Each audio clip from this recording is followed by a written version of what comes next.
ത്വാഹ റസൂലുള്ളാഹ്, ഹബീബ് റസൂലുള്ളാഹ്. ഹബീബായ തങ്ങളെ കുറിച്ച് ഇയാൾ പറയാണ്, മദീനത്തെ മണ്ണില്ലേ, ഏത് മണ്ണ്? ഹബീബായ തങ്ങളുടെ പരിശുദ്ധമായ കവിൾത്തടം തട്ടിയ മണ്ണ്. ആ മണ്ണാണ് അഫ്ളലുൽ ബിഖാ, ഏറ്റവും മഹത്വമേറിയ സ്ഥലം. ഇമാം ഖാലി ഇയാൽ ഹത്താ മിനൽ കഅബ വമിനൽ അർശ്, അർശിനേക്കാൾ കഅബയേക്കാൾ ഏറ്റവും വലിയ പുണ്യമുള്ള മണ്ണാണ് തുർബത്തു മദീനത്തി റസൂലില്ലാഹ്. ഇബ്നു തൈമിയുടെ മജ്മൂഉൽ ഫതാവയിൽ മൂപ്പരത് എടുത്തുകൊണ്ട് പറയാണ്, ആരാണ് ഈ വാദം പറഞ്ഞത് എന്ന് ഇബ്നു തൈമിയ ചോദിക്കുക. ലാ യുറഫു അഹദും മിനൽ ഉലമാ ഫളല തുറാബൽ ഖബ്രി അലൽ കഅബ ഹുവ ബാതിൽ. കഅബനേക്കാൾ മദീനത്തെ അള്ളാന്റെ റസൂലിന്റെ കവിള് തട്ടിക്കിടക്കുന്ന മണ്ണിന് പ്രാധാന്യമുണ്ടെന്ന് പറഞ്ഞാൽ ശരിയല്ലാതെ ഇബ്നു തൈമിയ പറയാ, ആരും അത് പറഞ്ഞിട്ടില്ല, ഇല്ല ഖാദി ഇയാദ് ഒഴികെ. അതുകൊണ്ട് അയാൾ പറഞ്ഞു സ്വീകരിക്കണ്ട. ഖാദി ഇയാദ് തങ്ങൾ പറഞ്ഞതോ ഹുവ ഇജ്മാഉൽ ഉമ്മ, അത് ഈ ഉമ്മത്തിന്റെ ഏകാഭിപ്രായമാണ്, അതിലാർക്കും തർക്കമില്ല. കാരണം തട്ടി നിൽക്കുന്നത് വജ്ഹു റസൂലില്ലാഹ്, അല്ലാഹുവിന്റെ റസൂൽ സ്വല്ലല്ലാഹു അലൈഹി വസല്ലം തങ്ങള് ഖബർ ഷരീഫിലേക്ക് ആദാത്തു ഷരീഫ് വന്ന സെക്കൻഡ് മുതൽ ഖിയാമത്ത് നാൾ വരെ ആ മഹത്തായ കവിൾത്തടം തട്ടി നിൽക്കുന്ന പരിശുദ്ധ മദീനയിലെ മണ്ണ്, അതാണ് ഏറ്റവും അഫ്ളൽ എന്നത് ബിത്തിഫാഖിൽ മുസ്ലിമീൻ, മുസ്ലിമീങ്ങൾക്ക് തർക്കമില്ല എന്നാണ് ഇമാം ഖാദി ഇയാദ് തങ്ങൾ പറഞ്ഞത്. മജ്മൂഉൽ ഫതാവയിൽ എടുത്തുദ്ധരിച്ച് ആ വാദത്തെ ഖണ്ഡിച്ചു അയാൾ. ഇനി റസൂലിനെ ഇത്തിറാദ് ചെയ്യുന്നുണ്ട് സ്വല്ലല്ലാഹു അലൈഹി വസല്ലം. അയാൾ ഉണ്ടാക്കിയ ഇവിടെ ഈ പേരോടിന്റെ ഒക്കെ നേരെ മൂത്താപ്പ എന്ന് പറയാൻ പറ്റും. അയാൾ ഉണ്ടാക്കിയ ഷെറുകൾ നോക്ക് നിങ്ങൾ. ഒരു ഹദീസ് അയാൾ വിശദീകരിക്കുക. ഹബീബായ തങ്ങളോട് ഒരാൾ ചോദിക്കുകയാണ്, മത്താ കുൻത നബിയ, നിങ്ങൾ എപ്പോഴാണ് നബിയായത്? സഹിയായ ഹദീസാണെന്ന് അയാൾ തന്നെ പറയുന്നുണ്ട്. എപ്പോഴാണ് നബിയായത്? അപ്പൊ ഹബീബായ ത്വാഹ റസൂലുള്ളാഹ് വആദമു ബൈനർ റൂഹി വൽ ജസദി, ആദം നബി അലൈഹിസ്സലാമിനെ സൃഷ്ടിക്കപ്പെടുന്നതിന് മുമ്പ് ഞാൻ നബിയാണെന്ന് മുഹമ്മദുർ റസൂലുള്ളാഹ്. അന അവ്വലുൽ ഖൽഖ്, ഞാൻ ആദ്യത്തെ സൃഷ്ടിയാണ്. ഇയാൾ എന്താ അർത്ഥം പറയണ അറിയോ? ഇയാൾ പറഞ്ഞ അർത്ഥം, അന്ന് ആദം നബിയെ സൃഷ്ടിക്കുന്നതിന് മുമ്പ് ഇങ്ങനെ ഒരു റസൂല് വരുന്ന അല്ലാഹ് കണക്കാക്കിയിട്ടുണ്ട് എന്നാണ് അതിന്റെ അർത്ഥം. ഏതാ കണക്കാക്കാത്തത്? ഇവിടെ മറ്റേ വാളക്കുളം ചങ്ങായി വന്ന് പറഞ്ഞില്ലേ, എന്നെ പോലെ ഒരാളില്ല പറഞ്ഞാൽ വിരലടയാളം എന്നെ പോലെ വേറെ ആളില്ല. ഇതേ സംഭവമല്ലേ ഇതൊക്കെ? അയാൾ പറയാ, ഇപ്പൊ നമ്മളൊക്കെ വരുന്ന അല്ലാഹ് നേരത്തെ കണക്കാക്കിയിട്ടില്ലേ, ഇതേപോലെ റസൂൽ വരുന്നു കണക്കാക്കി എന്നാണ് അതിന്റെ അർത്ഥം. എന്നിട്ട് അതിന്റെ ലാസ്റ്റ് ഈ ചങ്ങാതി പറയുന്ന ഒരു ലഫ്ദുണ്ട്, വമൻഖാല, ആരെങ്കിലും പറഞ്ഞാൽ ഇന്നൻ നബിയ സ്വല്ലല്ലാഹു അലൈഹി വസല്ലം കാന നബിയൻ ഖബ്ല അൻ യൂഹാ ഇലയ്യ ഫീ 40 ഉംരിഹി, 40 വയസ്സായപ്പോ നുബുവത്ത് കിട്ടി, അതിനു മുമ്പ് നബിയായിരുന്നു, റസൂലായിരുന്നു എന്നൊരാൾ പറഞ്ഞാൽ ഫഹുവ കാഫിറുൻ, പറഞ്ഞ ആള് കാഫിറാണ്. സത്യത്തിൽ ആരാ കാഫിർ? ഇവന്, അല്ലാതെ ആരാ? പറഞ്ഞ ആളാരാ? പറഞ്ഞ ആള് മുത്ത് റസൂലല്ലേ, ഹബീബല്ലേ പറഞ്ഞത്. കുൻതു നബിയൻ ബൈനൽ വആദമു ബൈനൽ മാഇ വൽ ജസദ്. വ്യത്യസ്ത റിപ്പോർട്ടുകളിൽ ഇയാൾ പറയാ 40 വയസ്സിന് മുമ്പ് മുഹമ്മദ് നബി നബിയാണെന്നൊരുത്തൻ പറഞ്ഞാൽ ഫഹുവ കാഫിറുൻ ബിത്തിഫാഖിൽ മുസ്ലിമീൻ. മുസ്ലിമീങ്ങൾ ഇത്തിഫാഖുവാണല്ലോ. ഏത് കാഫിറാണെന്നുള്ളതിൽ ഏകാഭിപ്രായമാണ്. ഏകാഭിപ്രായം പേരോടും എനിക്കുണ്ടാവും, അല്ലാതെ ആരെങ്കിലും അതിൽ പോയി അഭിപ്രായം പറയോ?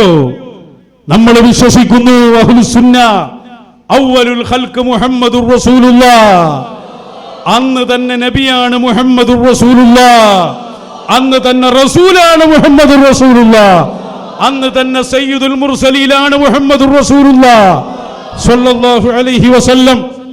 ഇബ്നു തൈമിയക്ക് ഒരു ആണ് അളവ്. മറ്റേ ചങ്ങായി പറയുന്നത് നഈമി, വലിയ ആളായി ഇങ്ങനെ ഇരുന്നിട്ട് പറയാ, ഞങ്ങളൊരു മൃദുവായ ശൈലി സ്വീകരിച്ചതാണ്. ആരോടാണോ ഈ മൃദു ശൈലി?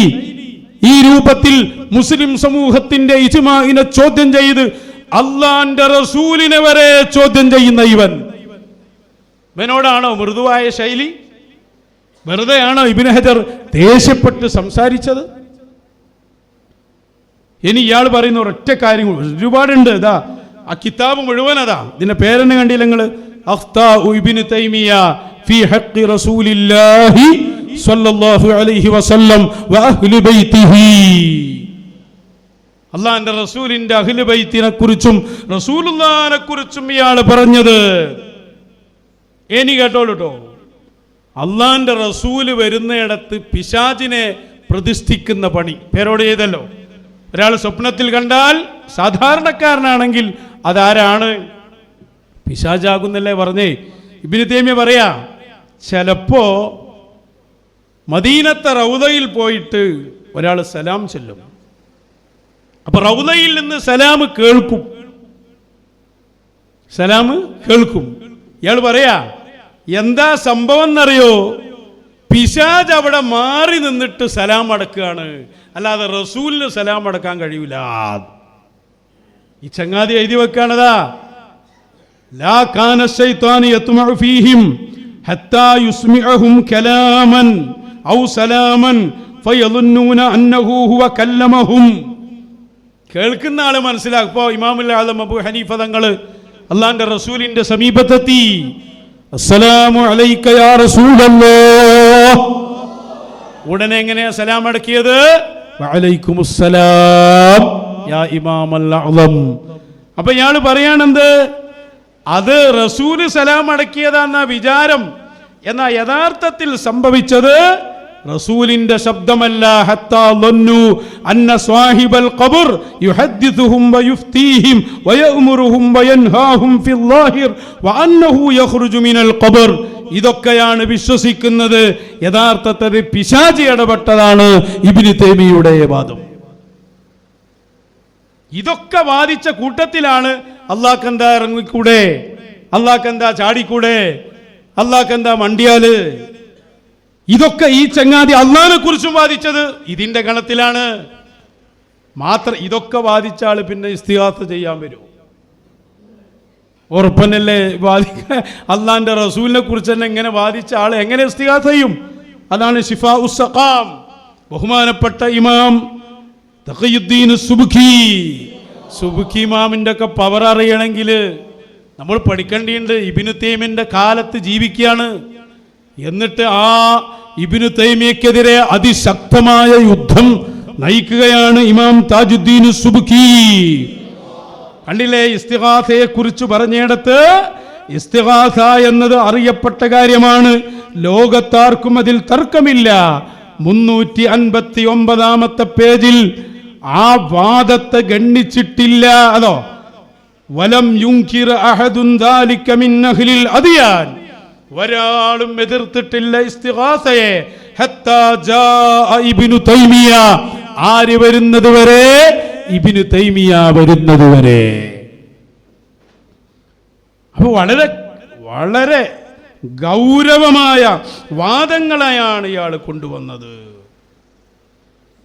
ഇതാണ് സഹോദരങ്ങളെ ഇസ്തിഗാസന്റെ വിഷയത്തിലും അതേപോലെ റസൂലുള്ളാഹിന്റെ വിഷയത്തിലൊക്കെ പേരോടും ഇങ്ങനെ സംസാരിച്ചത്.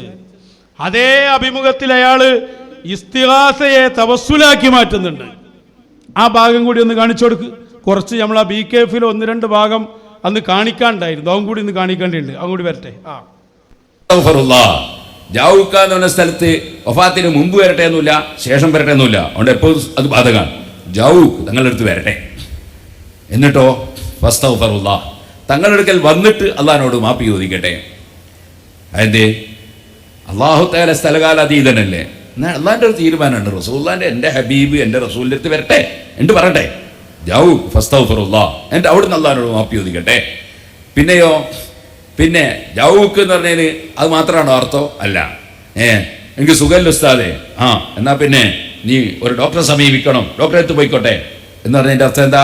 ഡോക്ടറെ അടുത്ത് പോയിട്ട് ഇങ്ങനെ നോക്കി വരണോന്നാ? അവിടെ ചെന്നിട്ട് ഡോക്ടറോട് പറയണ്ടേ എനിക്കിങ്ങനെ സുഖമില്ല എന്ന് പറയണ്ടേ? അതാണ് അതിന്റെ ആയത്തിന്റെ തഫ്സീറിൽ ഇബ്നു കസീർ പറഞ്ഞു വയസ്അലുഹു അൻ യസ്തഗ്ഫിറ ലഹും, ദോഷം പുറത്തു കിട്ടാൻ വേണ്ടി അള്ളാഹിനോട് റെക്കമെൻഡ് ചെയ്യാൻ നബി തങ്ങളോട് ആവശ്യപ്പെടുകയും ചെയ്യട്ടെ. അപ്പൊ എന്തായി? നബി തങ്ങളോട് തേടലായി. അതെ, എനിക്ക് വേണ്ടി നബിയെ തങ്ങൾ റെക്കമെൻഡ് ചോദിക്കണേ എന്ന് തേടലായി. അങ്ങനെ റെക്കമെൻഡ് ചോദിക്കുകയും ചെയ്യട്ടെ. എന്നിട്ട് വസ്തഗ്ഫറ ലഹുമുർ റസൂൽ, അള്ളാഹുവിന്റെ റസൂൽ സല്ലല്ലാഹു അലൈഹി വസല്ലം അള്ളാഹുവിനോട് അവർക്ക് വേണ്ടി റെക്കമെൻഡ് നടത്തുകയും ചെയ്യട്ടെ. അങ്ങനെ വന്നാൽ വജദുല്ലാഹ തവ്വാബർ റഹീമ, അള്ളാഹു തആല ദോഷം പുറത്തു കൊടുക്കുന്നതിനായി എത്തിക്കാൻ കഴിയും. ഈ ആയത്താണ് ഇമാം മാലിക് റളിയല്ലാഹു അൻഹു അബൂ ജഅഫറിൽ മൻസൂർ എന്ന ഗവർണർക്ക് ഓതിക്കൊടുക്കുന്നത്. എന്തിന്? ബലിസ്തഖ്ബിൽഹു വസ്തശ്ഫീ ബിഹി, നബി തങ്ങളോട് ശഫാഅത്ത് തേടൂ എന്നുണ്ട് അതിന് തെളിവ് പറയുന്ന ഈ ആയത്താണ്. അപ്പൊ പരിശുദ്ധ ഖുർആനിലെ ആയത്ത് കൊണ്ട് തെളിയാണ് നബി തങ്ങളോട് ശഫാഅത്ത് തേടണം. അത് മാലിക് ഇമാമിനെ പോലത്തെ സലഫിൽപ്പെട്ട ഇമാമിയങ്ങൾ വിശദീകരിക്കുകയാണ്. അത് എല്ലാവരും അംഗീകരിക്കുകയാണ്, ലോകം മുഴുക്കെ ചെയ്തുകൊണ്ടിരിക്കുകയാണ്. മദീനയിൽ പോലും നബി തങ്ങളുടെ മുഖത്തേക്ക് നോക്കി സലാം പറയുമ്പോൾ പറഞ്ഞുണ്ടാക്കുന്നത് മനസ്സിലായോ?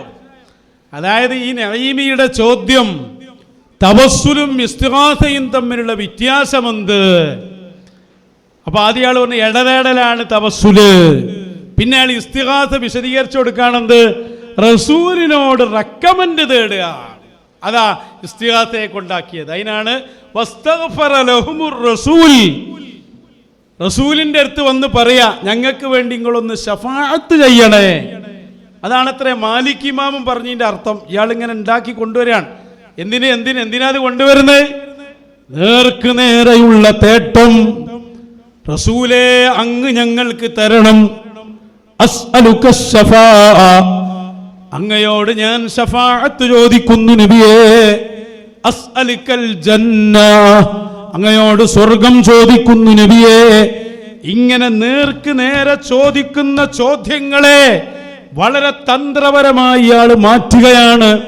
എന്നിട്ട് ഇസ്തിഗാസ എന്ന് പറഞ്ഞാൽ റസൂലിനോട് നമ്മൾ ദ്വാരക്കാൻ ആവശ്യപ്പെടലാണ്, ശഫാഅത്ത് ചെയ്യാൻ ആവശ്യപ്പെടലാണ്. അതാണ് ഇസ്തിഗാസ എന്ന് ആ അഭിമുഖത്തിലും ഇയാൾ പറയുന്നുണ്ട്. സ്വഹാബത്ത് തേടിയതോ വലൈസ ലനാ ഇല്ലാ ഇലൈക ഫിറാറുനാ, നബിയേ അങ്ങയോടല്ലാതെ ഞങ്ങൾക്ക് ആരോട് പറയാൻ? സ്വഹാബികൾ വെള്ളമില്ലാത്ത നേരത്ത് നബിയെ നിങ്ങൾ വെള്ളത്തിന് വേണ്ടി ഒന്ന് ദ്വാരിക്കണേന്നല്ല, അങ്ങനെ തേടിയ സന്ദർഭം ഉണ്ടാവും. അങ്ങനെ തേടണ്ടെന്നല്ല ഞാൻ പറഞ്ഞു. പക്ഷെ അത് മാത്രല്ല, പിന്നെ എന്ത് തേടിയിട്ടുണ്ട്? ഞങ്ങൾക്ക് വെള്ളം വേണം നബിയേ, ഞങ്ങൾക്ക് വെള്ളം തരണം, ഞങ്ങളുടെ കയ്യിൽ വെള്ളമില്ല. അൽ ഫാത്തിഹ എന്ന് പറഞ്ഞതല്ല, ആ കൈ അങ്ങോട്ട് വെച്ചു കൊടുത്തു പാത്രത്തിൽ, അതിൽ നിന്ന് ഉറവ് പൊട്ടുകയാണ് നബി മുഹമ്മദുർ റസൂലുള്ളാഹ് ത്വാഹ റസൂലുള്ളാഹ്. അപ്പൊ സഹോദരങ്ങളെ, ഇസ്തിഗാസയെ ഇല്ലായ്മ ചെയ്യുകയാണ്. എന്നിട്ട് അതിന്റെ പേരിലേക്ക് മാലിക് ഇമാമിനെ കൊണ്ടുവരികയാണ്. എന്നിട്ട് അതിവിടെ അവതരിപ്പിക്കുകയാണ്. ഇബ്നു തൈമിയക്കും പറ്റിയ അതേ അബദ്ധം അയാൾ പറയുന്നുണ്ട്. തവസ്സുൽ വേണമെങ്കിൽ ചെയ്തോളൂ, അതിനെനിക്ക് എതിരില്ല എന്ന് പറഞ്ഞ ആളായി ഇബ്നു തൈമിയ.